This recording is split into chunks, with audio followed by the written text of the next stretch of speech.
Hey, so welcome to another episode of the Flow Tribe podcast.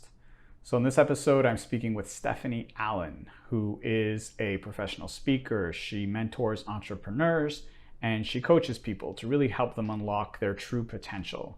We really connected on a lot of things, but I think what we mostly connected on is that one, people are capable of so much more than they believe.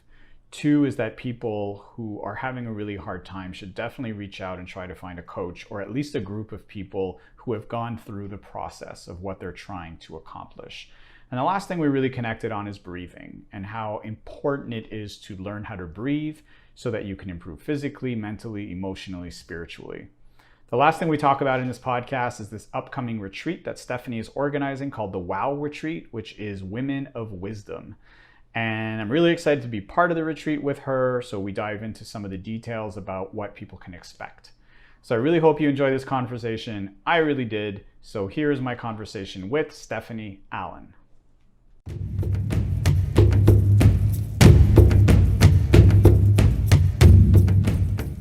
All right. So Stephanie, thank you so much for being here. And why don't we start by having you kind of tell us a little bit about your story and what you do? Sure. Great, Patrick. It's great to be here too. Um, my story, it's kind of a full circle. I started I started way back in the 1990s. It sounds like so last century, right? But you know, 1990s and working as a fitness professional and ended up with I call it kind of like a day from hell. Like it's one of those days that you wish that you could just relive over again in the moment because everything went wrong. I went to work. I ended up getting fired, went home, found my boyfriend cheating on me, and we were in the car afterwards and we got in a car accident. This is all in one day. So I was just basically, you kind of go, what the heck, At that time in the 90s, I was just graduated from university, kind of had my whole life plan ahead of me, kind of knew exactly where I wanted to go. I thought I was really very clear, very directed. And then this happened. So you kind of look inside and you go, gee, I thought I did everything right. I got the education. I, thought I was in a good relationship. I was healthy. But all of those things, it was all on the outside. It was all external. So I ended up heading out west. I went to Alberta and I took the train. So I took the long, slow ride out west and I took a birth to myself. It was kind of the first time I really allowed myself to be alone. And it was probably one of the loneliest times I've ever had in my life. And yet at the same time, it was probably one of the most deeply connected places I ever had. And I started to reflect on just, who am I? Why am I here? And why did this happen to me? And I realized that I had, up until that time, I had taken care of everybody else. I was always very much a people pleaser, cared very much about other people's happiness, and was totally willing to sacrifice my own personal needs for the betterment of theirs. And here I was sitting, in pain because of the car accident, emotionally as well because of the breakup, and just really disconnected from my true self. And that's when I started to realize it's like, gee, I took care of everybody else. I took care of my physical, but I completely neglected my mental, my emotional, and my spiritual self. Didn't even know that it existed. So that's what got me searching. So it was really the question. It's like, who am I? Why am I here? And why did this happen? And I always say, a quest is something you go on, and ions are light. So I was really questing for light and love in my life.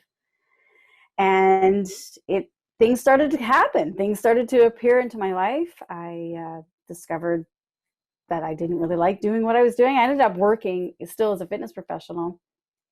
But in the time of actually getting a fitness professional, there was a flyer that showed up at my door, and it was massage therapy. And I said, oh, geez, maybe this is the solution. Maybe if I learned how to massage and I could give a really good massage, I could make someone else feel better enough that they would love me.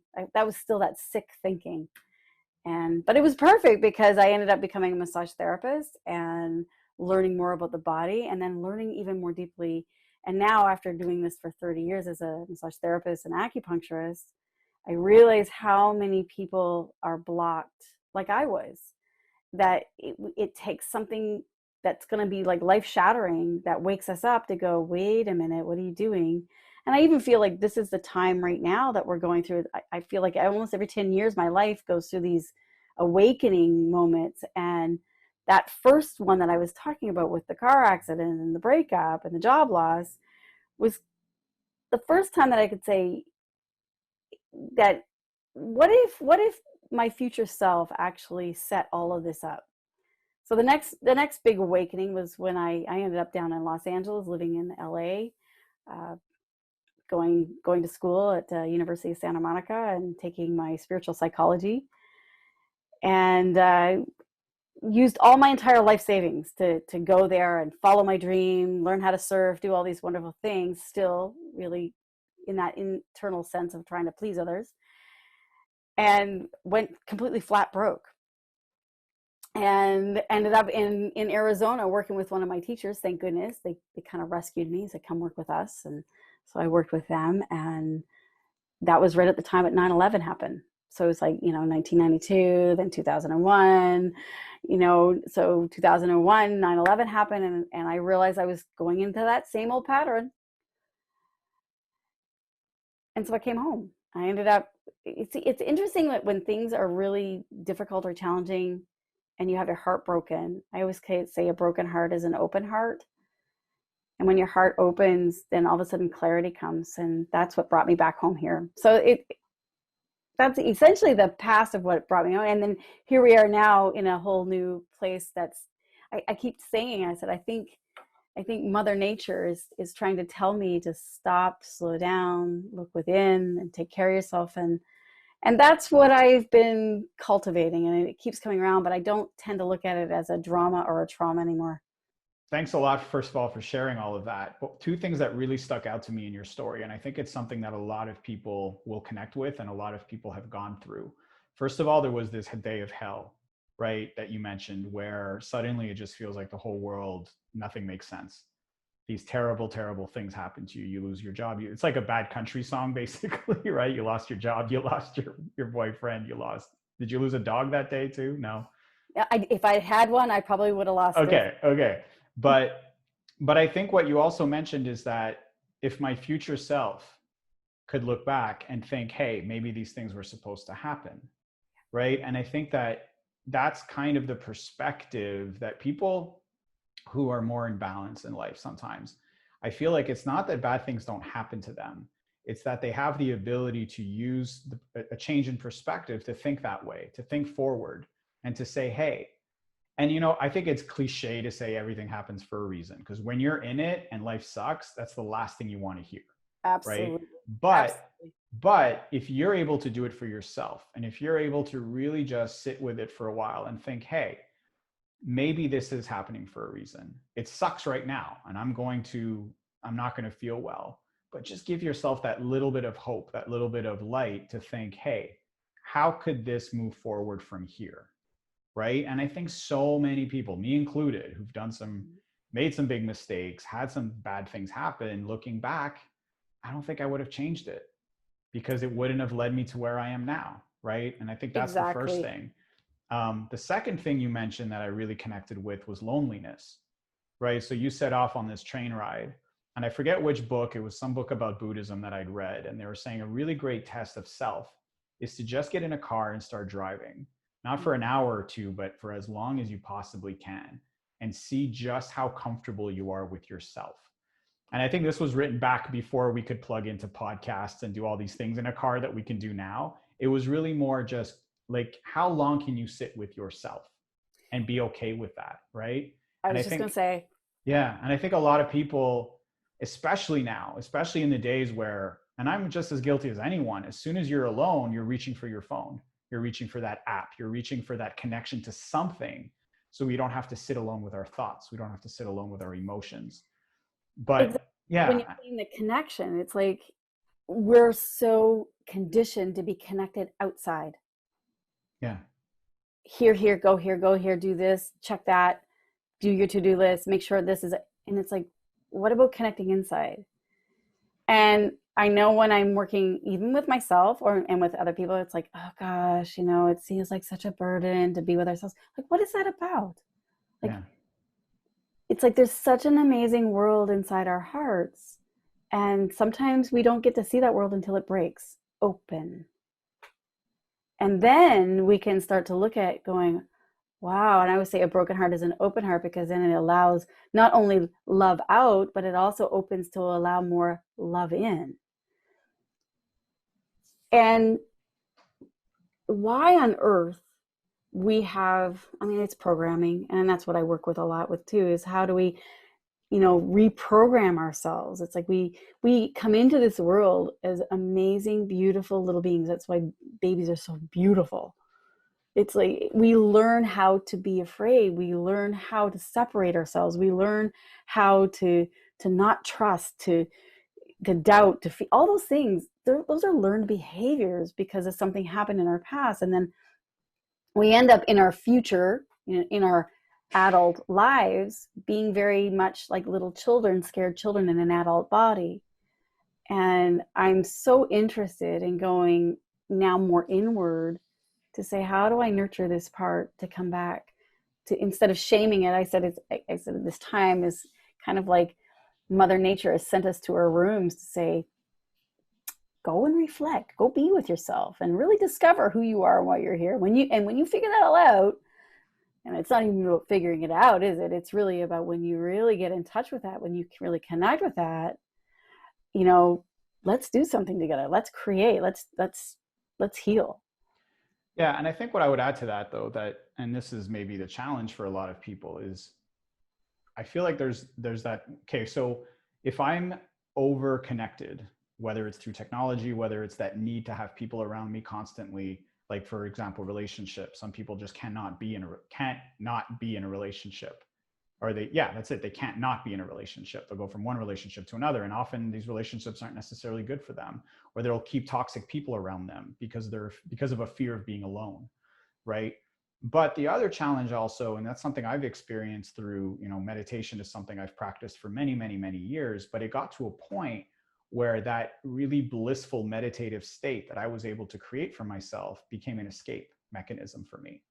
And it became this thing that I had a hard time integrating that self that existed in that space. I had a really hard time integrating that self into the real world, because the real world didn't match up with what I was experiencing in that inner world, right? And I think that might be the biggest challenge for people, is how do I match those things up? Because you can't, and sometimes I feel like there are some people who go too far in that blissful meditative direction, and they're no longer really part of society. They're kind of off on their own, and that's fine, to each their own. But I think if someone wants to be a productive member of society and accomplish things and do things, and how do you, and this is a question I would have for you, is how do you combine those two worlds? How do you do that inner work but still be able to function in the outer space, right? So like I'm asking you that question. How would you tackle that? And obviously it's like a general idea here. Every person's different, but what's the first thing that pops in if I ask you that? This is great because you are living in Los Angeles right now. I used to live there. And I said, the whole paradigm of the Hollywood movie is that you've got a villain, you've got a victim, and then you have to have something come and rescue it. And that tends to be the triad that we kind of circle around in all the time. And we do that, just like you said, we go on these train wrecks of relationships or jobs or environments, or we do these things, not because it's all we know or that it's, bad or right. It's because it's what has been familiar to us. So to actually shift and go into the unknown is completely unheard of. One of my teachers, Daniel Goodenough, who I think you're going to be talking to, I always loved it. He wrote a book on the subject, and he might share about this. And his editor kept coming back to him saying, hey, there's not enough suffering. You need more suffering in this book. And he said, no, the whole point of this book is that you can wake up and grow up and be in this world without actually suffering. Yes, you have to suffer, but you don't have to suffer on the suffering. You can actually find the good in the difficulty. And if you think of the yin yang symbol, where you have one side dark and one side white, there's always, in the white part, there's always the darkness. There's always the yin. And in the dark part, there's always the light. So Yeah. it's like, if we can hold that center. So what your question is like, gosh, my inner world and my outer world, how do I bring them together? How do I connect them so that I'm still sane and I can still be the same person in both worlds? But yet it's such a complex thing, right? And yet Yeah. it's not. And yet it's not. It's like all these shoulda, coulda, woulda, ought tos that we put on ourselves are really just conditioning. And so when we go into that meditative state, or we go into that inner world, it's letting that all go. And then it's really about practice, isn't it? It's Yeah. And I about think, yeah, purifying it and practicing it. that's exactly what I was going to bring up is so one thing you mentioned, which is suffering upon the suffering, right? And that's a saying, I don't know who said it, but I've used it many times, is pain is inevitable, but suffering is optional. And what I like Exactly. about that is suffering is, I mean, and at some point it's, you have to choose. This thing's going to happen. Life is going to challenge you. And there's nothing you can really do to avoid that unless you live in a bubble and avoid every time you challenge yourself, you're putting yourself out there, you're taking that risk of, hey, something bad could happen, something challenging could happen. But if you decide now that pain that you're going to experience, you have a choice. You can either let it go and continue on, or you can hold on to it and suffer, right? And I think that's exactly what you're saying. The other thing that you mentioned is this idea of practice, right? And for me, meditation, for example, which was this escape mechanism that I had, which is very, very similar to getting high, right? Like people who use drugs and alcohol as an escape mechanism, which is something I used to do in the past. Suddenly, I'm using meditation in that way, and I recognize that behavior. And the best way for me to get out of it was not only to practice, but also to share and to connect with others who were experiencing very similar things. Just basically, for example, you're a coach, right? And seeking out help, seek out a coach, seek out a group, seek out people who are also going along this path with you, and have people that you can be accountable to. Because guess what? Everything you've gone through, someone else has gone through it before you. There are very few unique problems in this world. And that's something There's I learned. there's also a great saying too. Another good reason to have a coach is like, who are you when no one's looking? Yeah. It's like, if you know that you have to be accountable to someone who really cares, it's like, as a coach, you're not trying to control the other person. You're actually saying, oh, what do you want? And the person says, and the coach says, okay, I'm going to hold you accountable to that. Yeah. Whether they do it or not is really up to them. But it's like, all of a sudden now you've stated your need, your longing, your desire, and you have somebody who's actually holding witness to it. So there's a little message in the back of your mind going, geez, I got to meet my coach next week. I better, what have I done? I better practice that. It's such a great way to like keep you, I always say higher self and lower self. You've got a higher self that totally has this, who's always loving, who totally knows the reason they're here. Like, it's like the intelligence of the DNA in an acorn. It knows it's meant to be a mighty oak. Now the environment is going to develop that oak tree in the way that it's supposed to, but essentially it has that DNA. We have that DNA inside of us too, that are meant to be incredible, loving, beautiful beings, which is really our true self. And we've come into this world, and I always say, I imagine it like with a whole bunch of blankets on us, and we're heavy, and we're trying, like, who am I? I can't breathe. I'm like, we have to get these layers off of us, and we have a choice. I said, you can either wake up through great pain or through great passion. You get to choose. That's your free will. You choose. You can either stay asleep and have someone like ring the alarm and shock you awake, like a car accident or a divorce or a disease or something traumatic, or you can say, I choose to wake up.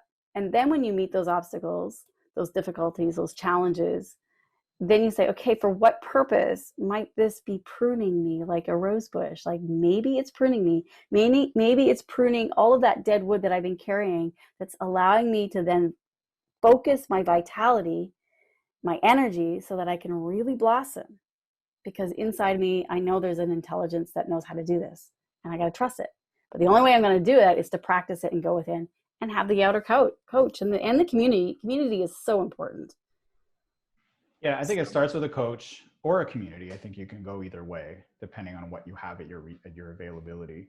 I think, for example, right now in the days of COVID, there's so many people that are alone, I was reading a statistic which was as high as like 65 or 70% of these people who either live alone, or maybe they have a spouse or a mate, but that person's not around very much, or whatever it is. There's just this incredible sense of loneliness in the world right now because people were forced to isolate. I think of people like I got, very lucky that, I was with a family that I love being with, and I'm in a space that allows me to be comfortable. But I couldn't imagine living alone in an apartment during these times, where your main connection to the outer world is those social gatherings, and those are suddenly taken away. And so I think that another thing that I want to bring up is that, for example, meditation is an incredible tool. I think that, anybody who's into coaching or anything else is going to recommend it at some point.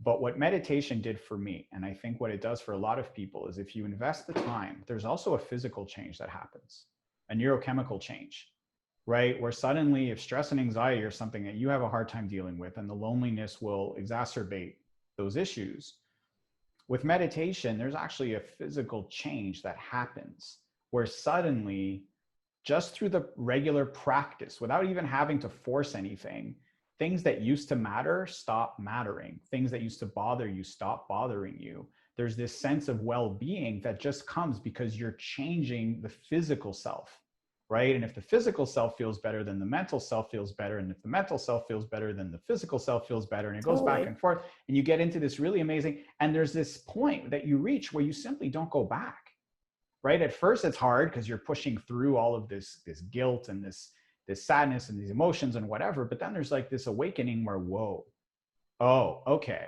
here I am. I see it now. So that even if I don't practice as diligently, I won't go all the way back to where I was. But I think you have to be able to just get to that first part. And I think that's where Absolutely. the coaching comes in. That's where the help comes in. Some people can do it alone. Honestly, I kind of did it on my own, but I got very lucky. I was presented with some amazing opportunities that allowed me to get there. But I think I've also helped people down this journey. And for a lot of people, you have to just keep pushing till you have that moment. I'm guessing that's something you've probably experienced with your clients and your students as well, right? Yeah, I mean, how would I say that? It's like meditation is one level, because if I mean, the power of the mind is so enormous, and yet we so don't utilize it for the best. And we totally can. I always say, the fight or flight mechanism, what we're talking about, like even right now, isolating or fighting, we tend to oscillate between those two. But we also have a freeze mechanism that just shuts us down and numbs us out. And that numbing can be sitting and watching TV. It could be getting on the phone and, in the internet. It can be numbing out with food or chemicals or drugs, any of those kind of things, alcohol, whatever have you. And what has to happen is to break the cycle. And sometimes that whole being able to sit still, and I say, even if you sit still for like 2 minutes, you literally change those synapses in your brain. Like it literally will change it. It breaks the pattern. All you have to do is once and it breaks it. So if you do it twice and you do it 3 times, now you're on a whole new trajectory, aren't you?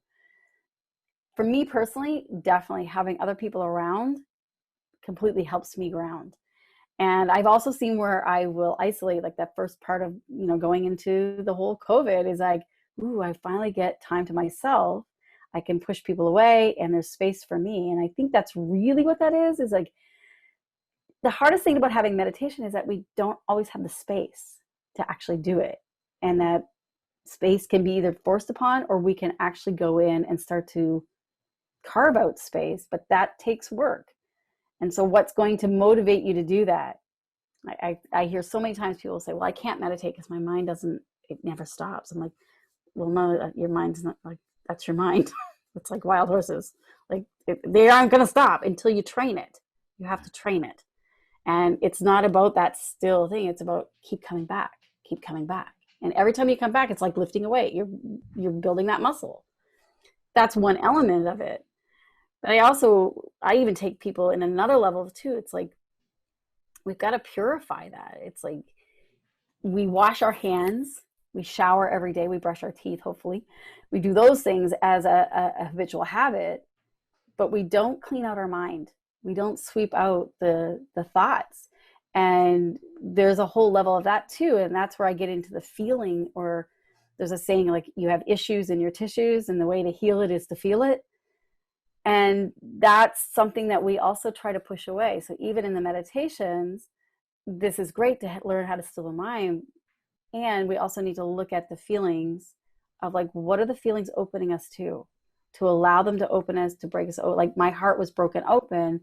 I wouldn't have had, I would say an open heart, right? A broken heart is an open heart, but it's also letting go of all the grief, the fear, the doubt, the worry, so that I could, it's like the waterfall just flushing through, so that I could allow a new way of being, a new way of thinking in. And that comes from that perspective of like, instead of looking back behind you, I would say if you're driving in a car and you're looking in your rearview mirror all the time, you're going to run into something, you're going to crash. But if you're driving in the car and you're centered and you're looking out the window, you're not in your future, you're looking towards your future. But as your car is moving, the future is coming towards you. And that can be a very good way of even having the motivation to sit down and meditate. It's like, what do you want to be present to in your life? What do you want to move into? And I don't say in the outer world, it's like, it's a feeling. Like, do you want more peace? Do you want more, like when we talk about loneliness, you know, do we want more love? Do we want more connectedness? Well, what are you doing to practice it? Like, stop in the outer world. Stop it. What are you doing it to practice it inside? And it's coming into really making ourselves, to value ourselves enough to actually sit down, slow down, and say, wait a minute, I'm worth connecting to, I'm worth discovering, I'm worth looking inside, because there's a whole world in here that is just longing for me to say hello, or to come closer. Yeah, I love what you said about opportunities presenting themselves to be alone, right? Like COVID happens, oh my God, oh my God, oh my God, what am I going to do? Well, maybe you can use this as an opportunity. You know, I think that a lot of people have been forced to pivot in different situations, whether it's personally, professionally, and then even spiritually, where this is an opportunity. And it's easy, you know, it's easy to say that on the other end of it, if everything went well. For a lot of people, this situation hasn't gone very well. But whatever your situation is, you're presented with an opportunity. And yeah, you have to isolate. So why not use this opportunity to do some of that inner work? You know, and there's so much at your disposal now in terms of help. You know, if you can't afford a coach, there's apps you can use. There's tons of videos online. There's tons of really great free content that people can access and at least start that process. The other thing you talked about that I'm really interested in is this idea of sitting with your pain and sitting with the thing that's creating the problem. You know, like there was, when I was practicing martial arts for many years, I had a coach once, I'd hurt my shin really, really badly. And he could tell that I was kind of doing everything I could to avoid that pain. And he's like, no, man, it's the opposite. You have to dive into that pain. Find that spot on your shin, and I want you to massage it. And I want you to feel that pain. And as soon as you make peace with that, I guarantee you the pain will no longer have this same power over you. And this was very physical. But then I kind of took that lesson and started applying it to the emotional self and even to the spiritual self. Or if there's this thing that's really bothering you, and this can be a current problem, or it can be something that goes all the way back to your childhood, this, as long as you keep it there in the back, it will always be there. There is no way you're ever going to deal with it until you bring it up to the surface and you sit with it. And meditation and breathing and peacefulness and calmness, that's the moment you can use to do that. Because you can't do that if you're busy. You can't do that if there's people around. You can't, you know, you'll never allow yourself to be that vulnerable in the presence of others. Exactly. Or rarely, exactly. You know. But if you can just sit there and allow that to come up and see it for what it is, and you do that work, it's pretty amazing what you can transform into on the other side of that. And that's the key, is the transformation, right? It's like, it's not just about existing, it's about transforming, and we're all interconnected with each other. So we're not alone in this. Like sometimes we can feel so alone, but you know, just how you and I are talking, we haven't met each other before in person. We've just been doing this through virtual, but yet I feel so connected to you because we have so much of the similar ideas or concepts. And it's like, wow, I just feel like you're like, there's a soul connection. And our minds can't figure things out, which are not supposed to. It's like, I always say, it's like, if you're trying to figure it out, you're in your past. Because when you are in moving forward and you're outside of that familiarity, you're in a place you've never been before, so you're not going to know how to figure it out. This is where we have to drop in instead of dropping out of everything. Like we tend to drop out of anything that feels uncomfortable. I'll push it away, or we, make some story of, instead of being with it, like you said, like the pain. And I also love what you said too, of the, like, looking at it on all the different levels. I think it was Einstein that said that, you can't solve a problem on the same level that created it. And so if you have a physical pain, yes, you're having a physical pain. There's another level that it's coming from. It might be mentally, emotionally.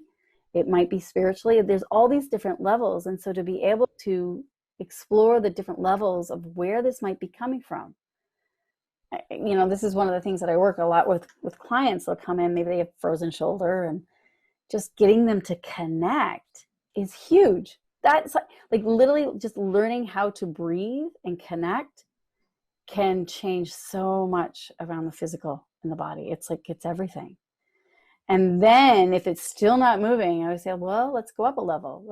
So let's breathe into it. And, at that part, that shoulder, if that was an actual little person in there, what might they be thinking or believing about themselves? Like, what's in there? And so we kind of do these little process, or we go up even another level. And I would say, maybe that's not there. Maybe it's coming from spiritually.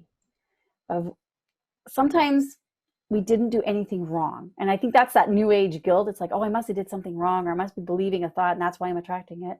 Well, not always.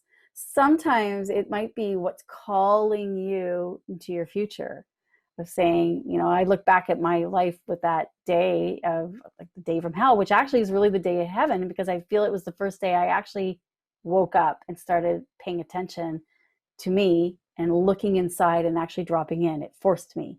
And then it created this whole world. And how do I know that my future Stephanie, didn't say, here's a breadcrumb, I'm going to have you do this, I'm going to have this happen to you so that you'll pick up the flyer for massage therapy, and you'll start being a massage therapist, and you'll start learning about feelings and connectedness, and then this is going to happen and this is going to happen. It's like the old saying, hindsight's 20/20, because you look back and you go, oh my gosh, if that didn't happen, I wouldn't have met this person, I wouldn't have gone here, I wouldn't have learned that. And those were the exact things that were meant to happen to help you transform, because we're supposed to evolve. We're not supposed to stay the same. It's like water that stays still and flat over time. If it's not moving, it becomes toxic. And that's what happens to us, and that's what happens to our mind. But it's not about moving this. It's about moving inward in a stillness. It's like a moving stillness, like going deeper and deeper, spiraling in and cleaning out, doing a little house cleaning in there. And that's to me is everything. And it was hard. Like, it was hard to learn meditation, and it's still hard. Like, there's days that I'm like, there's no way I want to sit down and breathe and be present to my practice. Like, it's challenging.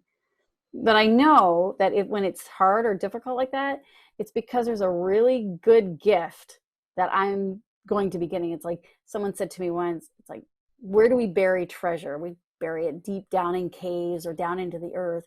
And almost always there's going to be trials and tests to get there. And there's often some dragon or demon that's blocking the entry to where the treasure is going to be buried.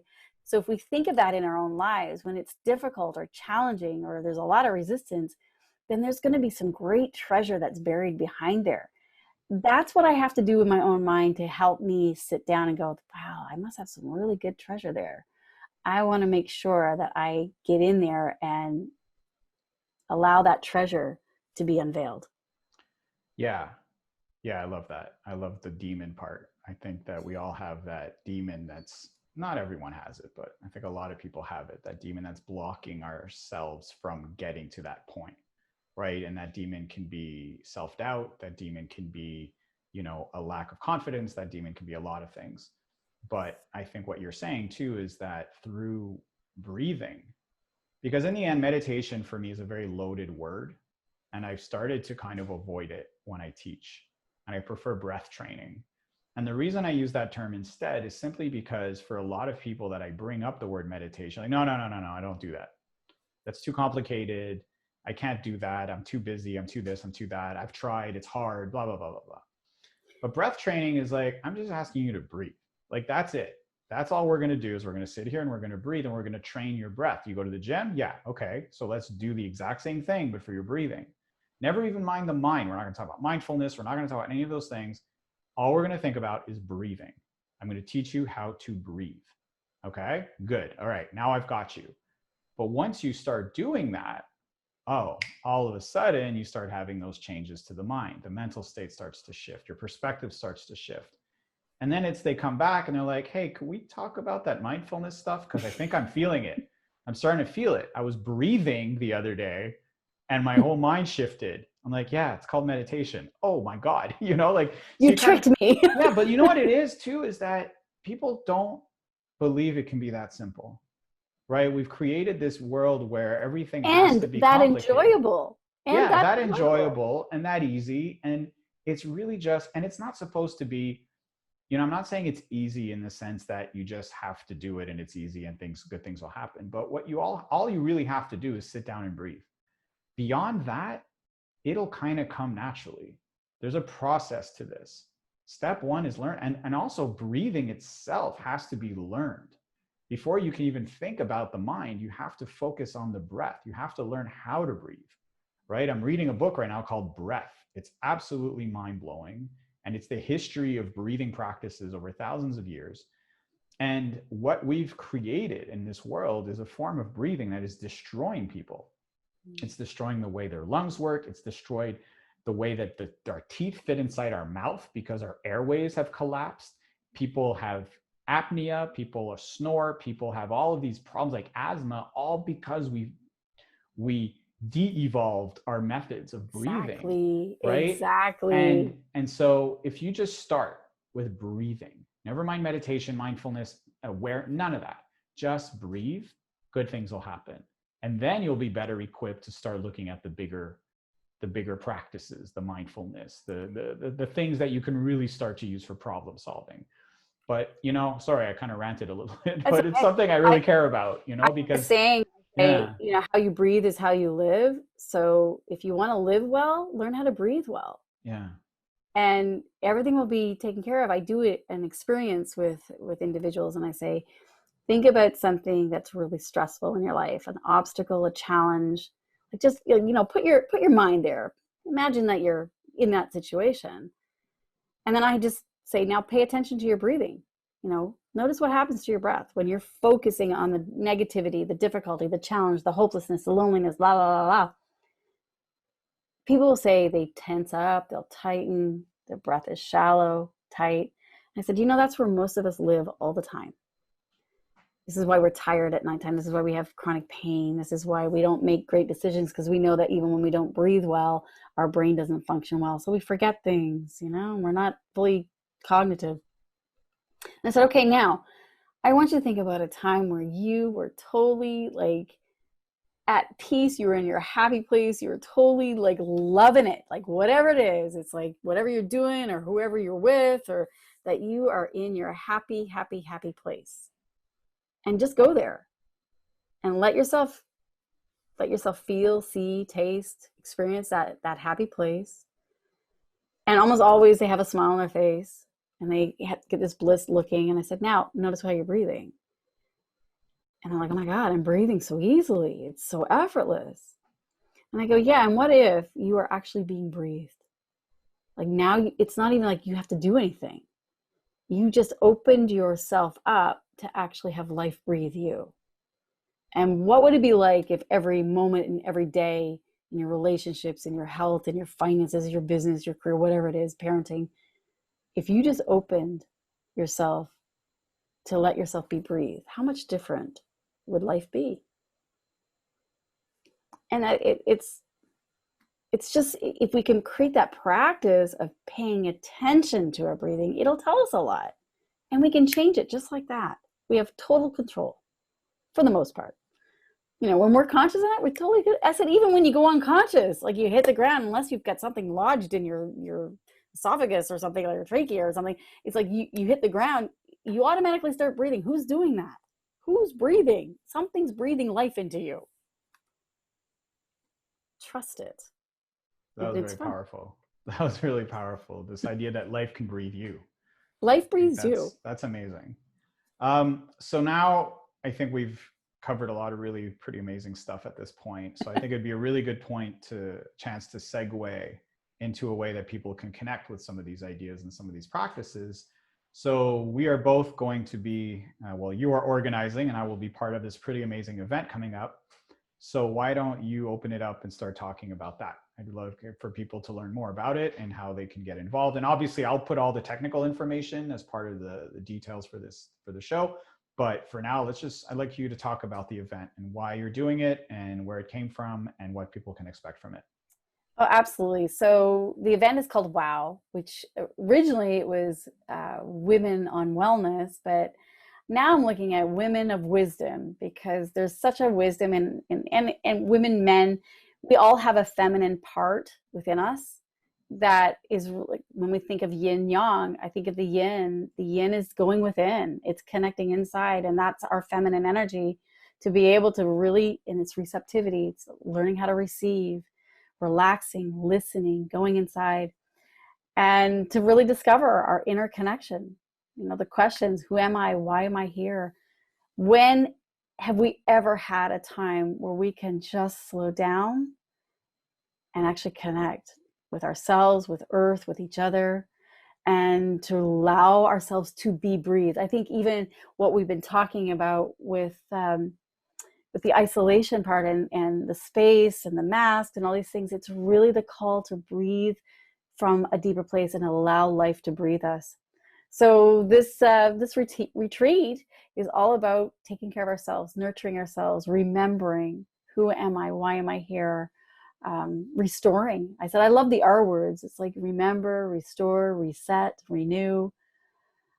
I know for myself for the past 3-4 months, it's really made me reflect on what is of value to me anymore. Like if this was the end of my life or the end of my world, what would I miss? What would I grieve? What would I, what would I've wanted to have not neglected? So what would I've wanted to come closer to? And this is what's the value of this.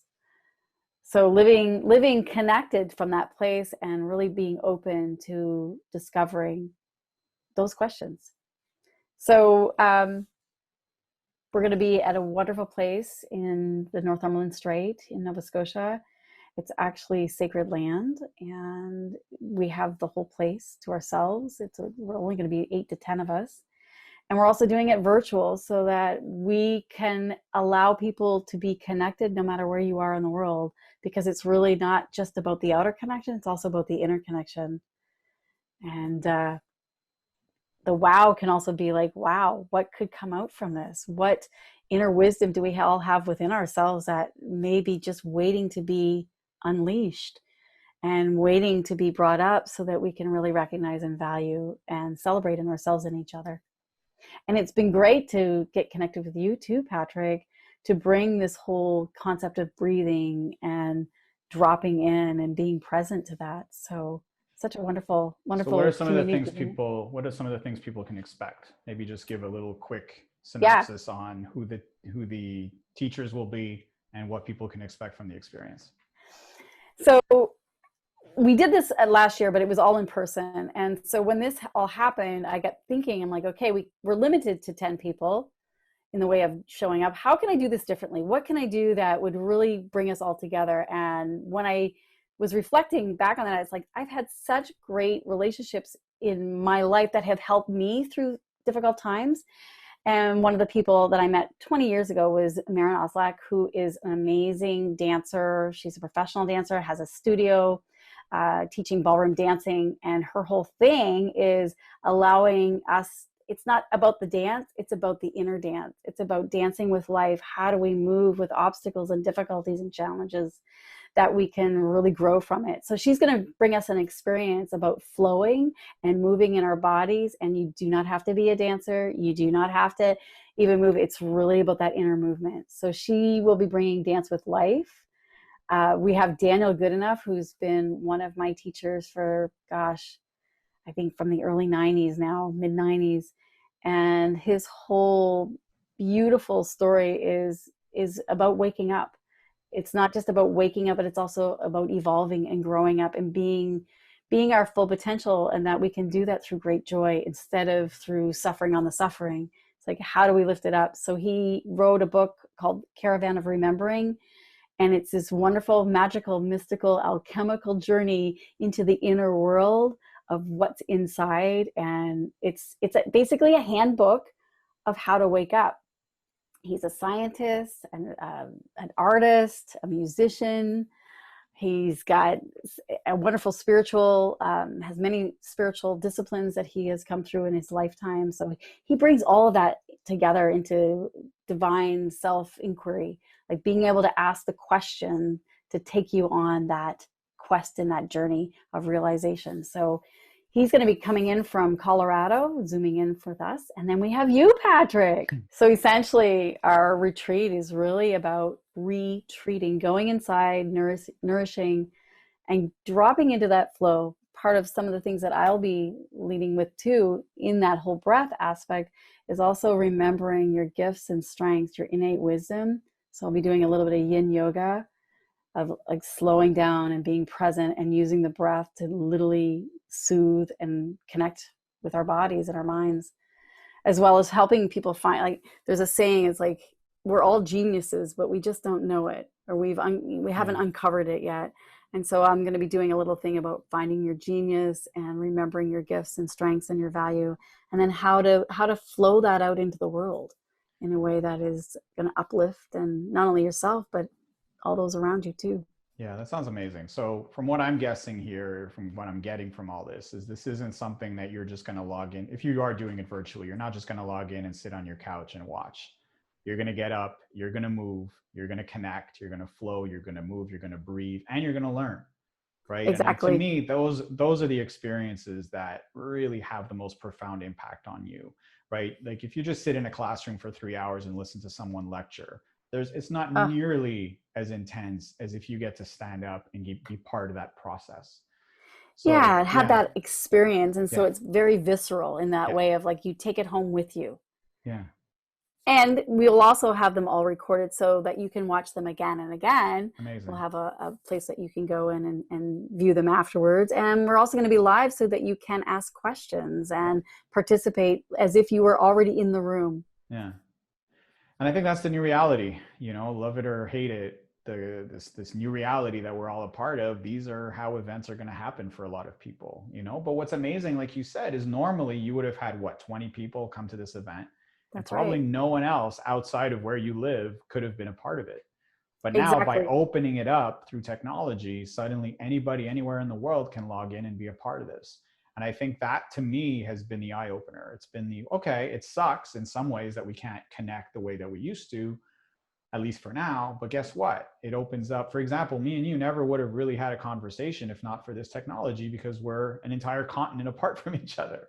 But now, because of this, we get to have this amazing conversation, right? So I think that you have to embrace the reality that you're given, and it becomes more inclusive instead of like separate and apart. We become 100%. This unified global heart bundle that are all going through this together. Yeah, to finish this up, maybe just share the website where people can find out more about the retreat and sign up if they're interested. Sure. The website is my personal website. It's Stephanie, the letter J, Allen.com/wow-2020/. Okay. And I'm obviously going to put this in writing so people don't have to remember all I know. that. But listen, this was awesome. This was an amazing conversation. I can't wait to be a part of this retreat with you. And I think that it's just going to lead to bigger and better things for everyone involved. Thank you so much, Patrick. This has been so great to have this connection. I always say, what if our future set all of this up? Maybe we were always meant to come together, and who knows what is going to unfold from this. And I'm really excited to see what's going to happen. Awesome. Thank you for being part of it.